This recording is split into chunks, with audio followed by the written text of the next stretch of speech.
우리 주님의 은혜와 평강이 우리 가운데 있기를 빕니다. 아멘. 한로 절기에 접어들면서 조석이 제법 싸늘합니다.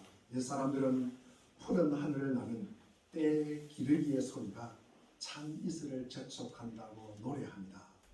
계절은 이렇게 질서를 따라 변하는데 인간의 현실은 여전히 무질서하고 참 냉혹합니다.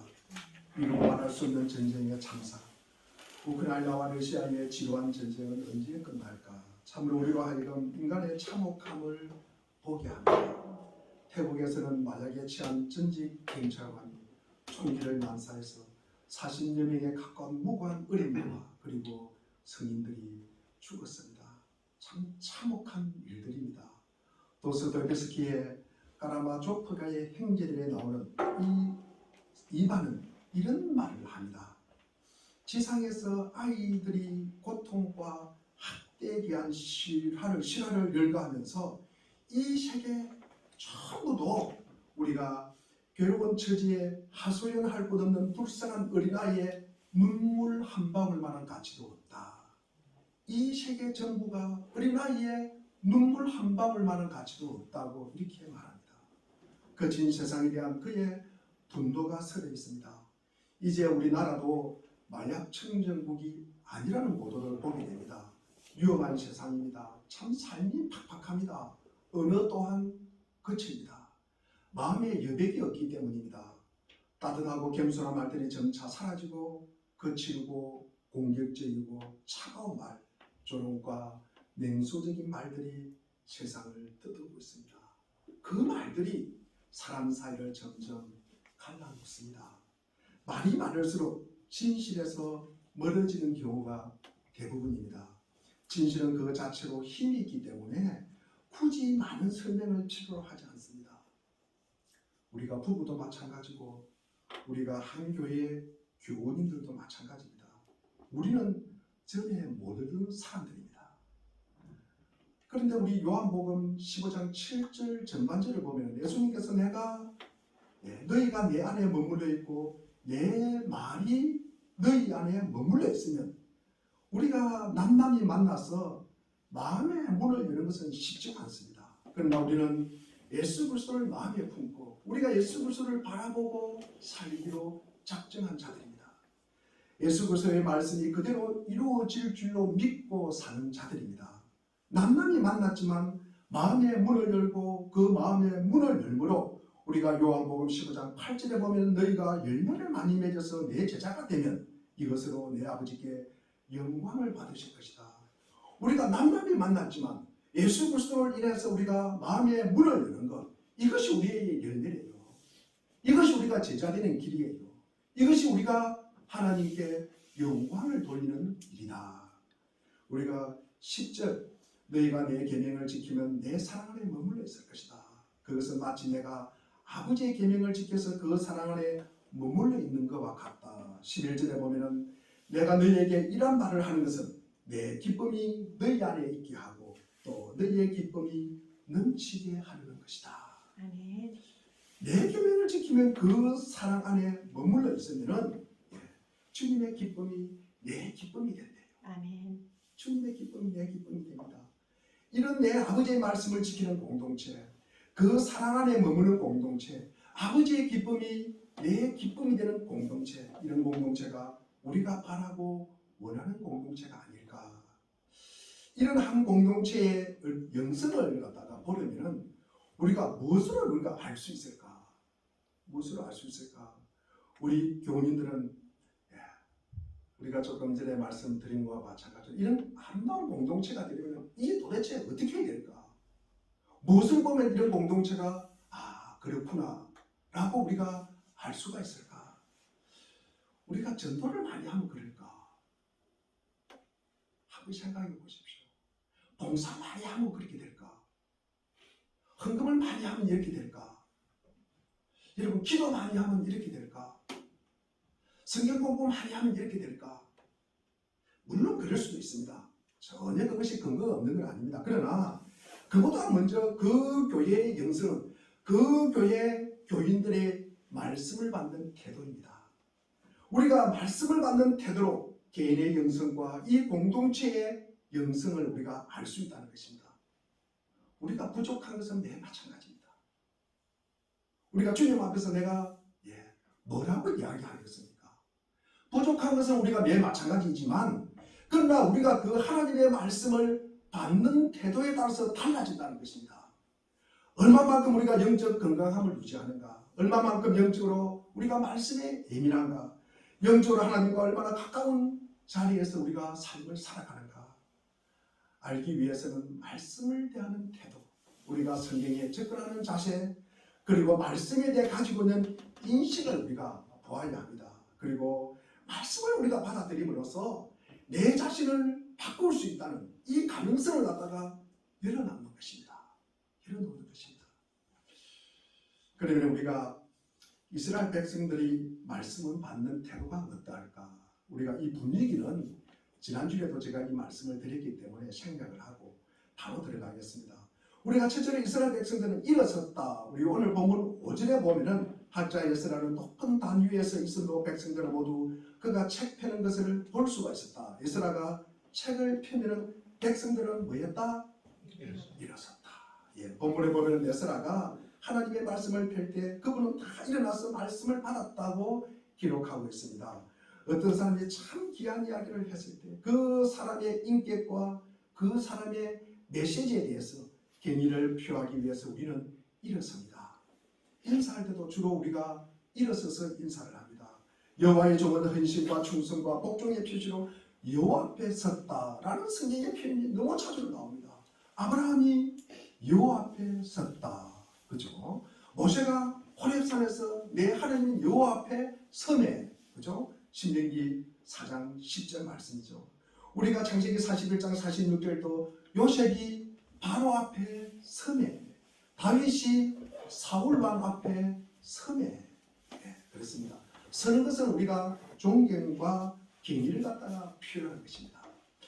제가 공부할 때입니다. 가끔 사람간이 전화를 합니다. 103개짜리가 줄 2개짜리가 전화를 합니다. 그러면 제가 전화를 하면 누가 전화를 했는지 모르지 않습니까? 지금은 그 뜨지만 않아도 누가 전화벨이 울리면 탁 받으면 통신관 336 일병 강종원 이렇게 딱 이야기를 합니다. 그러면 상대방이 나 사령관인데 그러면 충성. 그러면 그 자리에서 제가 바로 일어섭니다. 전화를 받는데도 바로 일어섭니다. 일어서는 게 훨씬 편한 자세입니다. 그죠?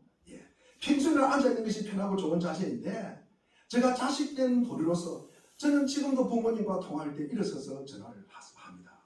그리고 제가 전도사로 있을 때 담임 목사님과 통화할 때도 일어섭니다. 저는 한 번도 앉아서 전화를 받은 적이 없습니다. 제가 병사된 자로서 사령관과 통화할 때도 그때도 저는 섭니다. 서서 전화를 받습니다. 누가 일어서라고 말하지 않았습니다. 상대에 대한 존중과 존경의 의미일 것입니다. 하나님의 말씀을 대하는 이 이스라엘 백성들이 하나님의 자녀된 자로서 일어서는 것은 당연한 태도다. 두 번째로 우리가 말씀을 받을 때 이스라엘 백성들은 손을 들고 아멘, 아멘하고 응답하였다. 우리 6절 한번 읽어보겠습니다. 6절 읽겠습니다. 6절 읽겠습니다. 시작. 에스라가 일하신 주 하나님을 찬양하며 백성들은 모두 손을 들고 아멘 아멘하고 응답하고 엎드려 땅에 대고 주님께 경배하였다. 우리 저 마절까지 아멘 아멘하고 응답하고 에스라는 크신 하나님을 찬양합니다. 모든 백성들은 손을 들고 그렇습니다, 그렇습니다 이렇게 화답합니다. 놀라우신 하나님, 전능하신 하나님을 찬양하며 모든 백성이 손을 들고 아멘으로 응답하였다. 이것이 말씀을 받는 태도입니다. 말씀의 권위에 대한 그 백성들의 태도를 보십시오. 얼마나 진리에 그 말씀에서 공감을 하고 있습니까? 그리고 얼마나 그들이 진리를 참으로 승복하기를 원하고 있는가. 그리고 한 말씀이 주어질 때 아멘 옳습니다 라고 반응하면서 이 말씀을 베푸시는 그 하나님 앞에서 이 이스라엘 백성들은 그들의 영혼을 굴복시키기를 원했다는 것입니다. 사람도 우리가 말과 행동에 반응을 한다는 것은 얼마나 중요합니까? 그것도 긍정적으로 말입니다. 우리가 말을 하는데 누가 반응을 해줘요. 그것도 좋은 말로 반응을 해줘요. 얼마나 좋습니까? 그런데 역으로 내가 말을 했는데 대답이 없어요. 묵묵부답이에요. 모른 척이에요. 인사를 했는데 받아주지 않아요. 아, 이게 참 별신 생각 다 듭니다. 그렇죠? 우리가 살다 보면은 뭐 오해일 수도 있지만도 우리가 그 기분은 한 번은 아니겠죠. 이런 거구나 우리가 몇 번 당해본 적이 있을 것입니다. 우리가 반응을 한다는 것은요, 우리 상대방에 대한 관심을 가지는 거예요. 우리가 반응하는 것은 상대방에 대한 뭡니까? 이게 애정이 있는 게예요. 이게 우리가 반응을 한다는 것은요, 우리가 상대방에 대한 배려와 존중이다. 제가 그런 생각을 합니다. 요즘 제가 이렇게 보면은 많은 분들이 이렇게 그 애완 너 그리고 고양이도 키우고 이렇게 동물도 키우고 합니다. 그런데 혼자 사시는 분들이 많이 이렇게 키우는 걸 보여요. 그러니까 전에는 제가 그걸 잘 이해를 못했는데 이게 그래도 이게 밥도 주면은 좋다고 꼬리도 치고 이게 반응을 해주잖아요. 그래서 그렇구나. 제가 그런 생각을 하게 됩니다. 제가 운전을 할 때 저는 철저하게 거의 깜빡이를 켭니다. 차선 변경을 할 때. 깜빡이는 내 차의 방향을 갖다가 알려주는 거예요. 내가 왼쪽으로 간다, 오른쪽으로 간다. 그리고 내가 뭐 일이 있어가지고 누가 사람을 데리니까 급정거를 하면 양쪽 깜빡이를 켜기도 합니다. 이것은요, 내가 운전하는데 별로 도움이 안 돼요. 그러나 뒤에 오는 사람들을 위해서 이걸 깜빡이를 켜는 거예요. 뒤에 오는 사람들. 뒤에 오는 운전자를 위해서 우리가 깜빡이를 켜는 것입니다. 그래서 깜빡이를 잘 켜시기를 바랍니다. 운전하시는 모든 분들. 그런데 우리가 반대로 우리가 하나님의 말씀에 반응하는 것은 그 말씀이 우리가 옳음을 인정하고 이해하는 것입니다. 때로는 우리가 100% 인정하지 못해요. 그래도 우리가 받아들이는 것입니다. 이게 바로 우리가 하나님의 말씀에 대한 권위를 갖다가 인정하는 것입니다. 권위는요, 내가 이해해서 받아들이는 거 아닙니다. 권위라는 것은요, 내 생각과 달라요. 내 습관과 달라요. 내 이념과 내 사상하고 달라요. 부딪혀요. 그래도 받아들이는 것입니다. 그게 권위입니다. 내 것 위에 하나님의 말씀이 덮어버리는 거예요. 이게 권위입니다. 세 번째로 우리가 말씀을 받을 때 우리 6절 하반절에 보니까 엎드려 얼굴을 땅에 대고 경배하였다. 그들은 무릎을 꿇은 채 얼굴을 땅에 대고 하나님을 예배했다. 하나님을 경배하고 있는 이 백성들의 모습을 우리가 한번 보십시오. 가장 귀한 것을 드려도 주님 앞에 아깝지 않는 자세. 예배는 생명 같은 귀한 시간을 드립니다. 그리고 귀한 예물도 주님 앞에 드립니다. 이게 우리가 아깝다는 생각을 하면 이 시간이 아깝다. 우리가 내가 드리는 예물이 아깝다. 우리가 그러면 바른 예배를 갖다 우리가 드릴 수 없는 것입니다. 참 예배가 지루하다. 그러면은 내가 아직까지도 천국에 갈 날이 많이 남았구나. 천국의 모습과는 내가 좀 많이 차이가 있구나. 이런 생각을 하면 맞습니다. 그거 가지고도 너무 기분 좋아하지 마시기를 바랍니다. 우리가 내가 천국 갈 때가 멀었구나. 그러나 우리가 이 땅에서 우리가 미리 우리가 예배하는 모습. 우리가 천국 가면 거기에서 전도하겠습니까? 거기 가서 뭐 합니까? 우리가 예배하는 거예요. 예배하는 거예요. 우리 천국 가면 주님 찬양하고 예배하는 것입니다. 예배가 벌써 끝났어. 그러면서 예배에 대한 사모함이 있을 때 이것이 내게 이게 성령이 충만하구나. 내가 말씀이 부흥이 임하는 것이구나. 이렇게 생각하면 맞습니다. 우리는 지난 수요 예배 때 다니엘 8장에서 다니엘이 가브리엘 천사를 통해서 이 환상의 말씀을 갖다가 접하게 됩니다. 이때 그의 반응을 보면 무슨 육체적 반응입니다. 우리 다니엘서 8장 17절 말씀을 보면은 우리가 이런 내용이 나옵니다.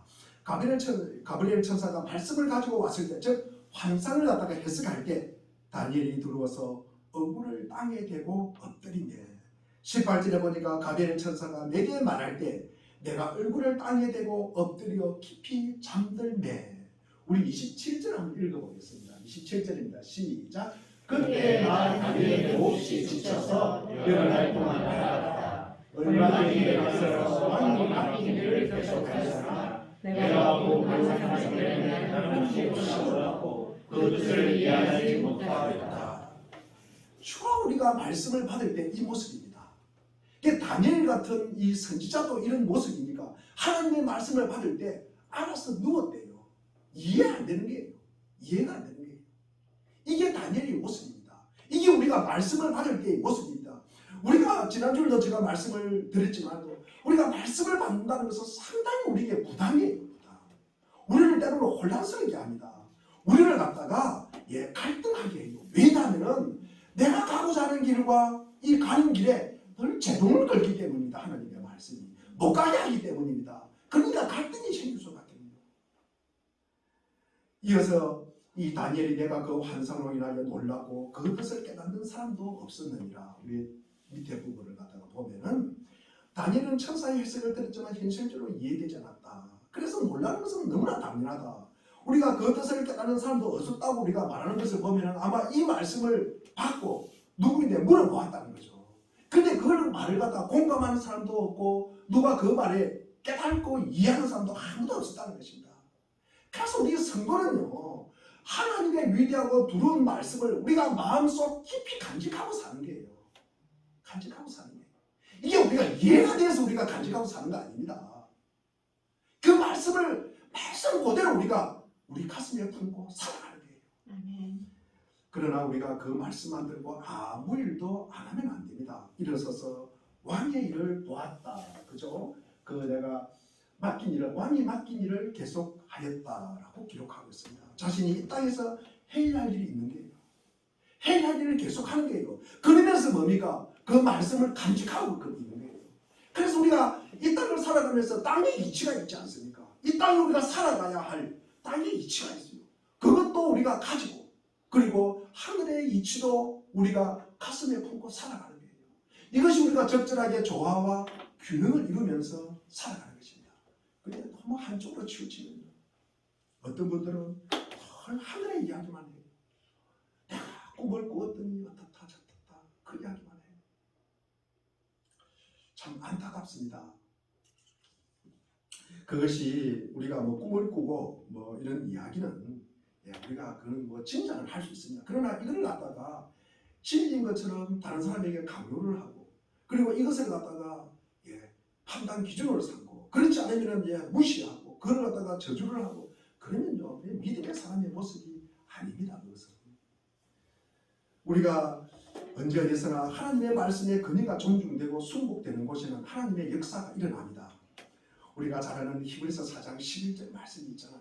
하나님의 말씀은 우리 이 말씀을 꼭 우리가 외우시기를 바랍니다. 우리 히브리서 4장 11절 다 외우시구나. 자, 우리 하나님의 말씀은 살아있고 활력이 있어 좌우에 날선 어떤 금보다도 예리하여 혼과 영과 및 관절과 골수를 찔러 쪼개기까지 하며 또 마음의 생각과 뜻을 판단하는 우리 다 아시는 분들 같이 한 번 더 하겠습니다. 시작. 하나님의 말씀은 살아있고 활력이 있어 좌우에 날선 어떤 것보다도 예리하여 혼과 영과 및 관절과 골수를 찔러 쪼개기까지 하며 또 마음의 생각과 뜻을 판단하니 내가 말씀으로 변화되기를 원합니까? 그러면요 우리가 말씀을 갖다 머리에 담고 있어야 됩니다. 그리고 말씀을 가슴에 품고 있어야 됩니다. 그래야 우리가 변할 수가 있어요. 우리가 하나님을 경외하기를 원합니까? 우리가 말씀을 사모하십시오. 그러면 사모하다 보면 그 말씀을 깨닫게 되고 그 말씀을 깨달으면 내가 거기에 반응을 하게 됩니다. 그리고 내가 하나님을 사랑하고 싶습니까? 하나님의 말씀을 우리가 사랑하시기를 바랍니다. 우리가 하나님께 기도 응답이 이루어지기를 원합니까? 우리가 요한복음 아까 조금 전에 15장 7절에 보면 하나님의 말씀이 내 안에 머물러 있으라. 그러면 네가 이루고자 하는 것, 네가 원하는 것 내가 다 이루어주겠다. 아멘. 우리가 온전하고 거룩하고 싶습니까? 그러면은 우리가 하나님의 말씀과 기도로 거룩하여집니다. 아멘. 우리가 디모데전서 4장 5절 말씀입니다. 우리가 어둠의 길을 갈 길을 몰라 헤매고 있습니까? 우리가 시편 119편 105절에 보면 하나님의 말씀은 우리 발의 덤이요 우리의 길에 빛입니다. 그죠? 우리가 악한 마귀를 대적하고 싸우면서 승리하고 싶습니까? 그러면 성령의 금, 성령의 칼, 곧 하나님의 말씀을 두십시오. 말씀을 받으십시오. 아멘. 우리가 하나님의 말씀을 존귀하게 여기고 우리가 이 말씀을 가까이 하고 우리가 이 말씀을 사랑하고 이 말씀을 엎조리며 이 말씀을 묵상한다는 것이 도대체 무엇입니까? 그것은 이 말씀을 말씀하시는 그 하나님에 대한 순종과 사랑 그리고 그분께 대한 태도를 나타내는 것입니다. 그러면 우리 예수님께서는 어떻게 하셨을까? 예수님께서는 하나님의 아들인 예수님도 하나님의 말씀에 근위를 두셨습니다. 그분은 말씀하실 때 종종 이런 표현을 씁니다. 기록하였으되라고 그렇게 이야기를 합니다. 우리 마가복음 7장 6절에 보면은 이르시되 이사야가 너희 외식하는 자에 대하여 잘 예언하였도다. 기록하였으되 이 백성이 입술로는 나를 공경하되 마음은 내게서 멀도다. 예수님께서 이사야 29장 13절과 예레미야 33장 31절 말씀을 인용해서 지금 예수님이 말씀합니다. 그러면서 기록하였으되라고 말씀하십니다. 이것은 예수님께서 하나님의 말씀에 근위를 부여하셨음을 의미하는 것입니다. 우리가 신약성경 사복음서에도 예수님의 말씀이 담겨졌습니다. 갈릴리 호수와 그리고 유대 광야 예루살렘에서 돌면서 예수님이 던진 말씀입니다. 예수님의 의록이라고 할 수가 있습니다. 그 의록들은 허무맹랑한 말이 아니라 모두 인간의 삶에 관한 이야기입니다. 하늘의 이치를 아는 예수님께서 찢고 뽑고 살아가는 사람들에게 삶의 이치를 일러준 것입니다. 그것이 예수님의 말씀입니다. 왜냐고요? 우리가 세상을 살면서 우리가 삶의 이치를 아는 것과 이치를 모르는 것은 천지 차이가 나는 것입니다. 한번 생각해 보십시오. 천지 차이가 뭐가 납니까? 결론은 천국과 지옥이 차이가 나는 거예요. 우리가 그러니 예수님은 이 이치를 말했을 따름입니다. 물론 이치는 인간의 삶에 관한 이치입니다. 우리가 요한복음 3장 32절을 보면 이 말씀이 진리가 너희를 자유롭게 할 것이다. 진리가 무엇입니까? 진실된 이치입니다. 진짜로 이치입니다. 진정한 이치입니다. 이게 진리입니다. 아멘. 우리가 그런 이치가 우리를 자유롭게 한다. 아멘. 자유롭게 한다. 여러분 우리가 살면서 거짓말을 해보십시오. 도둑놈이 자기 말에 절인다 그러잖아요. 예, 사람은 어쩔 수 없습니다. 자기 잘못하면요 늘 숨기고 싶어요. 어쩔 줄 몰라요. 안절부절 합니다. 얼굴에 불 꺼져요. 얼굴에 불 꺼져요. 그건 어쩔 수 없는 일입니다. 우리가 기독교의 병균이 무엇입니까? 성경의 말씀입니다. 여러분 성경 말씀은 인간의 삶에 관한 이야기입니다. 모든 종교의 출발점은 비슷합니다. 처음에는 종교라는 게 없었습니다. 이전에도 그런 건 없었습니다. 거기에 그 당시 성령론이니 구원론이니 종말론 이런 말 조직신화에 관한 이야기 없었습니다. 그래도 잘 믿었어요. 잘 믿었습니다. 그때나 지금이나 땅과 하늘의 이치를 깨뚫는 사람의 그 말만 있었다는 것입니다. 그래서 그 말씀이 사람들의 마음을 갖다가 편안하게 해요. 그 말씀을 들으니까 자유롭고요. 마음이 편하고요. 그리고 나를 갖다가 그 말씀이 행복하게 만들었다는 것입니다. 말씀이 나를 갖다가 그렇게 만들었다는 것입니다. 거기에 하늘과 땅과 인간을 관통하는 이치가 거기에 담겨 있는 게예요. 땅의 이치에서도 이게 통하게 되고 하늘의 이치에서도 이게 통하게 되고 내가 사는 인간의 내 삶 속에서도 이 이치가 통하게 된다는 거예요. 그래서 하늘과 땅과 이 인간을 갖다가 관통하는 이치가 담겨 있었다는 것입니다. 그것이 영과 혼과 이 육을 갖다가 관통하는 이치가 담겨 있는 것과 같은 것입니다. 그리고 그 이치를 우리가 따라 살다가 보니까 사람의 인생이요 바뀌는 게요. 그것도 좋은 방향으로 바뀐다는 것입니다. 너무 거창하게 우리가 생각하지 마십시오. 내가 그 말씀 따라 살다 보니까 그 말씀에 내가 순복하면서 살아보니까 잘 되는 거예요. 잘 되는 거예요. 그래서 사람들이 이제 비로소 깨닫게 된 것 아닙니까? 이거 참 정말로 소중하구나. 이게 정말로 귀하구나. 이 귀한 것은 뭡니까? 내가 아주 귀한 것은 내가 가지고 있으니까 이것을 내가 사랑하는 부부에게도 자녀에게도 친구에게도 이웃 사람들에게도 이걸 전하는 게예요. 전하는 것입니다. 그러면서 이 내가 누리는 이 평안, 내가 누리는 이 안식, 내가 누리는 이 혜택을 같이 누리고 싶은 거예요. 돈으로 살 수 없는 이 귀한 것을 갖다가 같이 누리고 싶은 거 아닙니까?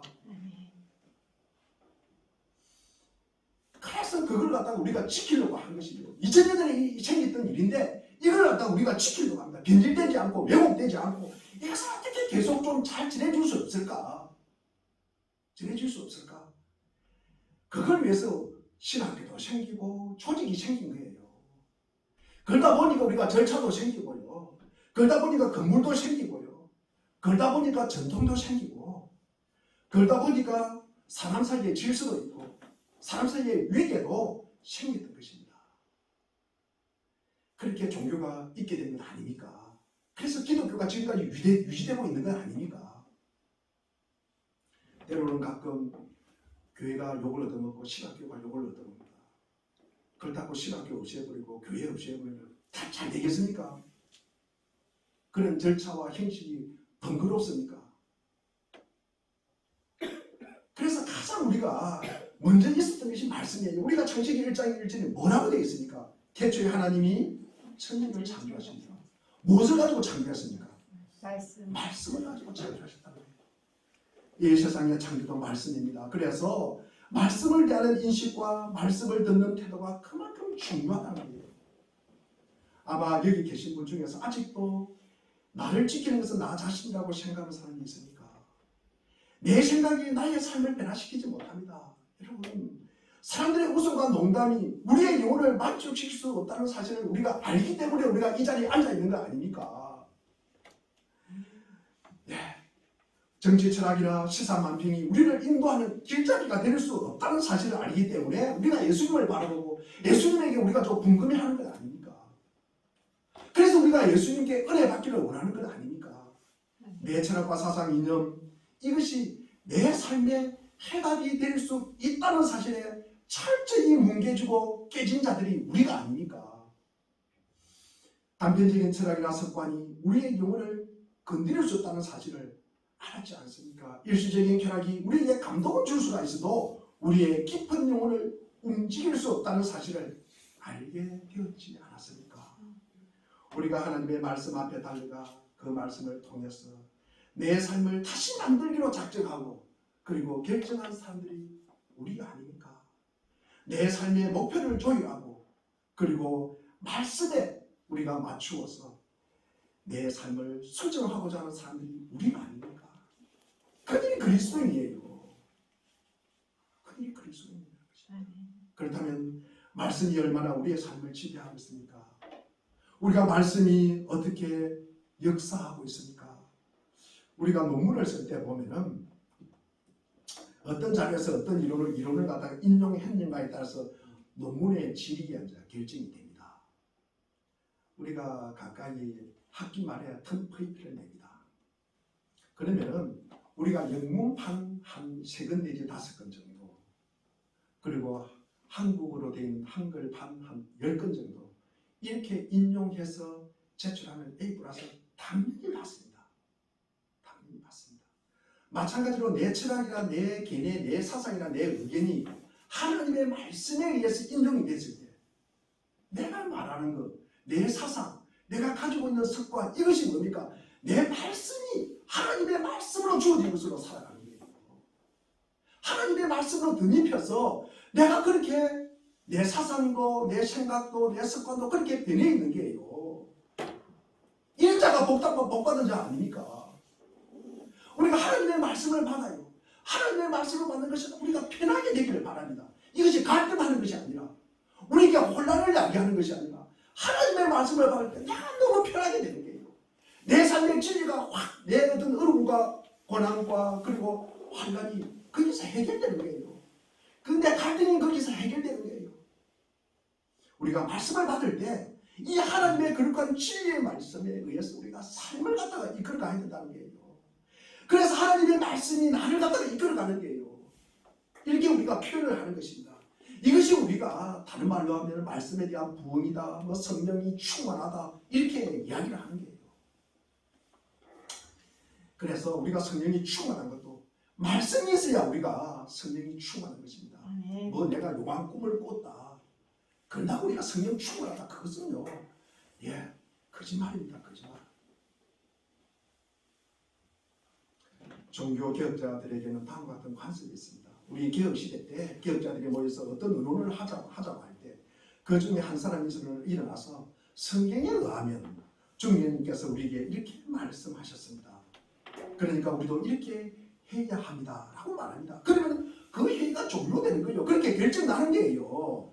우리가 거기에 누가 토를 달 수가 없습니다. 왜냐하면 회의의 결론이 하나님의 말씀으로 권위를 부여받았기 때문입니다. 여러분, 우리 한국 교회에서도 사무처리 회의를 할 때 하나님의 말씀을 추구하고 있는가? 우리가 내일 모레 우리 저희 노회가 열립니다. 우리에게 예배와 회의가 별개의 것이 아닌가, 그런 생각이 가끔 들 때가 있어요. 많은 사람들이 교회에서 거룩한 예배를 드리고 나서 회의할 때는 뭐합니까? 고함치고 싸움하는 거예요. 그래서 생긴 말이 있습니다. 잘 기억하십시오. 회의를 많이 하고 회의 오래 하면 믿음과 신앙에 회의가 생깁니다. 의심이 생긴다는 게 의심이 생깁니다. 다시 한번 말씀해 드릴까요?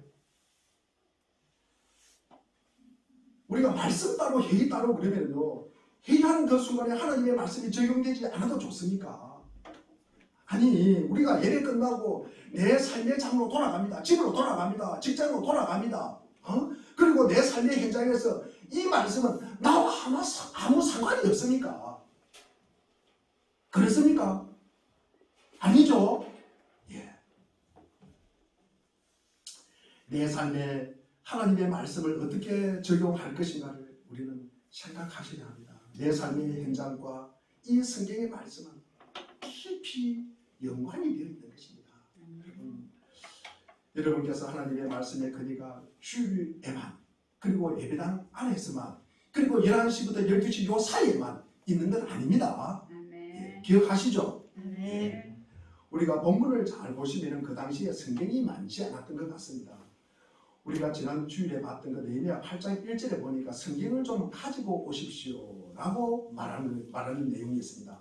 이로써 그들이 성경을 가지고 싶어 했다는 그런 것을 알 수가 있습니다. 이제 공사도 다 끝났으니 더욱 중요한 것을 합시다. 예스라 목사님, 우리의 마음의 지금과 이 영혼의 새로움을 위해서 우리가 성경을 가져와서 말씀을 통해서 이제 쌓아놓은 이 성 안에서 정말 의미 있는 삶을 새롭게 살고 싶습니다.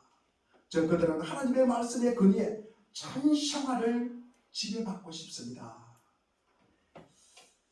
피터 이 다이네카라는 선교사님이 한 분 계십니다. 그분은 러시아 선교에 평생을 바쳤던 분입니다. 그는 다음과 같은 이야기를 책에서 들려주었습니다. 그는 북구라파의 사람들을 갖다가 관광객이나 또는 무역상으로 위장을 시켜서 소련에 보내가지고 소련 사람들에게 성경책을 갖다가 전하는 사역을 감당하고 있었습니다. 그때나 지금이나 우리가 소련에 간다는 것은 만만한 일이 아닙니다. 어려운 일입니다. 상당히 닫혀 있을 때입니다. 한 번은 이 다이네카 선교사님이 보낸 사람이 호텔에서, 소련에 있는 호텔에서 묵으면서 이런 기도를 합니다.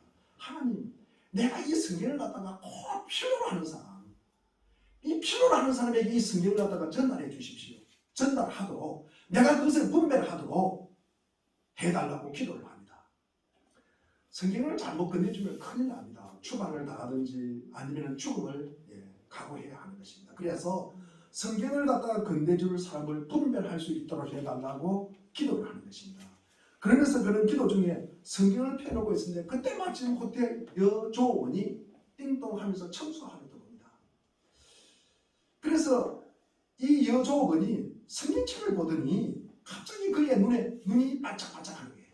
그래서 이 사람은 생각합니다. 하나님께서 이 여인에게 이 성경책을 주라고 하는가 보다 라고 생각을 하면서 계속 그 여인을 주시합니다. 그녀가 가까이 오더니 그 성경을 만져보러 갔습니다. 그래서 이 선교사님은 만져도 좋다고 말하면서 그 성경을 갖고 싶습니까? 라고 묻습니다. 그 여인이 갑자기 눈물을 흘리면서 감사하다고 몇 번이나 인사를 하고 성경을 품에 안으면서 다음과 같이 말했습니다. 저는 이 성경을 갖기 위해서 30년간 기도했습니다. 저는 그리스도인입니다. 제가 하나님의 말씀을 직접 제가 제 눈으로 읽어보기를 얼마나 소원했는지는 모릅니다. 어쩌면 오늘날 우리는 성경이 너무 흔해서 상품화되어서 우리 주변에 널려있기 때문에 우리가 성경의 가치를 모르고 있는지도 모릅니다. 우리는 그래서 제가 이 말씀을 준비하면서 이런 생각을 하게 됐습니다. 우리 교회는 뒤에 이렇게 성경책 비치한 걸 갖다가 없애야 되겠다. 성경책을 꼭 가지고 다니십시오. 가지고 다니십시오. 우리가 이렇게 휴대폰을 보는 거하고 내 손때보다 성경책이 있는 거하고는 다릅니다. 아멘. 여러분. 그래서 다음 주부터 제가 이 PPT도 만들지 않았으면 좋겠다. 저희 애에게 가끔 만들지 말라 그러면은 이 아버지 목사가 만들으라고 했는데 본인이 게을러서 이렇게 태만해서 안 만드는 것처럼 그렇게 이야기한다고 자꾸 만들어요 또. 그래서 제가 우리가 시간이 조금 들더라도 예배 시간에 꼭 찾아볼 말씀은 우리가 찾아가지고 우리가 1년 시간을 참 가졌으면 좋겠다 그런 생각을 하게 됐습니다. 어느 날 아침에 이제 이렇게 라디오를 듣습니다. 기독교 방송입니다. 우리가 거기서 편지 온 환자 온 걸 갖다가 소리를 읽어내서 소리 읽는 것을 갖다가 듣게 되었습니다. 그래서 만주에 사는 우리 교포 이시로부터 날아온 편지입니다. 방송에서 신약 성경을 천천히 읽어봐주는 시간이었습니다. 그 시간에 귀를 기울여서 성경을 읽는 소리를 갖다가 듣던 이 교포 이시의 소년 하나가 그 말씀을 한자 한자 뺏겼었다고 합니다. 그러면서 그 소년은 다음과 같이 적고 있습니다. 우리 교회의 유일한 성경책은 제가 뺏겨 쓴 이 성경 노트북입니다. 우리는 이 말씀을 읽으면서 예배드리고 이 말씀을 받으면서 우리가 주님을 앞에서 믿음 생활을 하고 있습니다.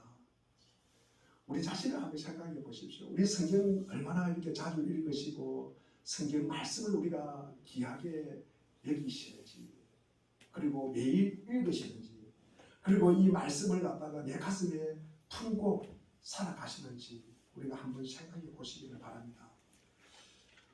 오늘 본문에 보니까 새로운 역사가 필요한 이 역사적 전환점에서 에스라가 기록한 하나님의 말씀을 열자마자 온 백성이 일어나 말씀을 받고 있는 이 모습을 우리가 한번 상상해 보십시오. 그 말씀에 근위가 있고 그 말씀에 생명이 있고 그 말씀이 위대하고 그 말씀이 소망이 있고 그 말씀이 아름답고 그 말씀이 감격이 되고 그 말씀이 주신 그 언약이 있고 그 말씀의 영광 앞에 우리가 손을 들고 아멘 하면서 응답하는 이 백성들의 모습을 우리가 한번 상상해 보십시오. 20세기의 유명한 신학자인 베냐민 워필드는 이렇게 말했습니다. 내가 성경을 뵐 때마다 하나님께서 내게 말씀하신다.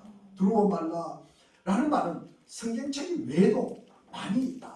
그러나 다른 책에서 두려워하지 말라는 말과 성경에서 그 말은 너무나 달라. 성경에서는 그 말은 하나님께서 하시는 말씀이다. 우주를 창조하신 하나님, 말씀으로 그 만물을 승리하시고 주원하시는 그 하나님이 절망과 좌절과 불안 속에 있던 나에게 말씀하시는 것입니다. 이사야 41장 10절 말씀에 보면은 두려워 말라 내가 너와 함께하리라. 하나님이 내게 이렇게 말씀하시면 얼마나 격려가 됩니까? 얼마나 힘이 됩니까? 아멘. 하나님의 백성은 그 말씀을 붙잡고 그동안 주저앉아 있었던 절망과 이 불안의 자리를 박차고 다시 일어섭니다. 그리고 새로운 삶을 살아갑니다. 우리 사랑하는 못된 동산교 교회 여러분은 이 말씀을 얼마나 중요하게 여기십니까? 그리고 말씀의 근위가 여러분의 삶을 얼마나 덮고 있습니까? 주님의 말씀의 근위를 인정하고 주님의 말씀을 대한 경외심을 가지고 대함으로 그 말씀으로 인하여 하나님과의 관계에서 우리가 자유함을 누리시길 바랍니다. 그리고 이웃과의 관계에서 편안함과 행복함도 누리시기를 바랍니다. 그리하여 마음과 마음의 문을 열고 그 마음의 깊이와 넓이가 확 트이시기를 바랍니다. 우리는 하나님의 백성으로 부름받은 자들입니다. 아멘. 우리가 부름을 받았다는 그 말은 우리가 서로에게 책임적인 존재가 되었다는 말입니다. 아멘. 다른 이들의 공경을 해결하기 위해서 우리가 땀을 흘리기도 하고 사랑과 신뢰를 실어서 우리가 함께 살기도 하고 그리고 관심사에 서로 우리가 나누기도 하고 홀로 할 수 없는 일을 갖다가 이루기 위해서 우리가 협력할 때 우리는 비로소 하나님의 자녀라고 할 수가 있습니다. 아멘. 예수님은 마태복음 18장 12절에 이것을 잃어버린 양 한 마리를 쉽게 포기하지 않는 세상으로 행사화한 바가 있습니다. 오늘 보면은 에스라, 느헤미야를 비롯해서 우리가 7절에 보니까 레위 사람 그러면서 이름이 쭉 기록되어 있습니다. 그래서 우리가 이 중심인물뿐만 아니라 단지 이름만 기록되어 있는 모든 분들이 이 공동체 안에서 중요한 모든 일을 일제히 같이 행동하는 것입니다. 그게 바로 마음의 문을 여는 것이에요. 그게 바로 구원의 길입니다. 그게 바로 열매요. 그게 바로 하나님께 영광을 돌리는 일이다. 그게 바로 바른 삶을 사는 그리스도인이십니다. 그러면 우리 모두가 되시기를 주의 이름으로 축원을 드립니다. 아멘. 기도하겠습니다.